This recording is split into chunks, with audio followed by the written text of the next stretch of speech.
So what about the sin that leads to death? I think what we have to do is we have to be honest with the context of the letter.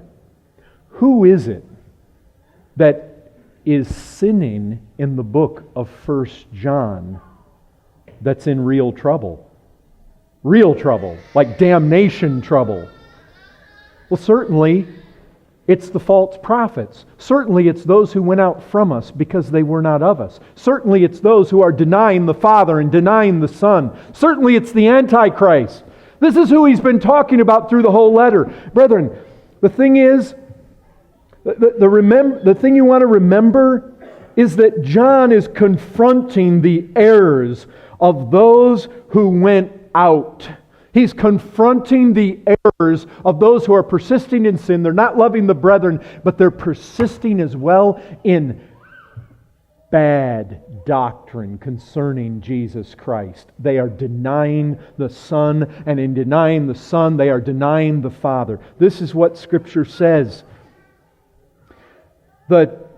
Brethren, it's the thing we need to get is this. It's not the magnitude of any given sin, like, whoa, that sin is so great, it just, the cross of Christ is not sufficient for it. That's not how you want to think about a sin that is unto death.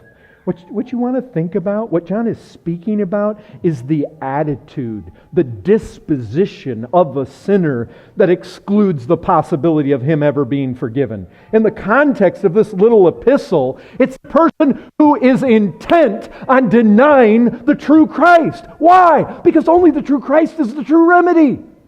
And if you persist on going out from among the people of God where the true Christ is being proclaimed, where the apostolic Christ is being proclaimed, that's what John is saying through this book. He's saying, we touched Him. We know Him. You that are true, he says, listen to us, the apostles. You hear us. You give yourself to the apostles' doctrine. If you deny the Christ of the apostles, if that is your attitude, and if that is your disposition, that is a sin unto death. If you deny the only remedy, and you walk out and you dig in your heels, you're done. You're done. And look, that's what the letter's about. That's what's been going on here. I don't think you want to... But so many people get hung up about it. What I want you all to get hung up about is not the sin that leads unto death. I think this is what he has in mind. He's saying to the church, to his little children, look, I want you to pray for one another when you fall into sin. And some of them are going to say, yeah, but we know some people that really have fallen into sin. They were the people that used to be among us and they went out that door and they haven't come back. And he's saying, look, I'm not saying that's not who I'm talking about, is what he's saying here. He's not being dogmatic. He's not being emphatic. He's not throwing this hardcore imperative. You better not ever pray for those people that left. It's a very mild...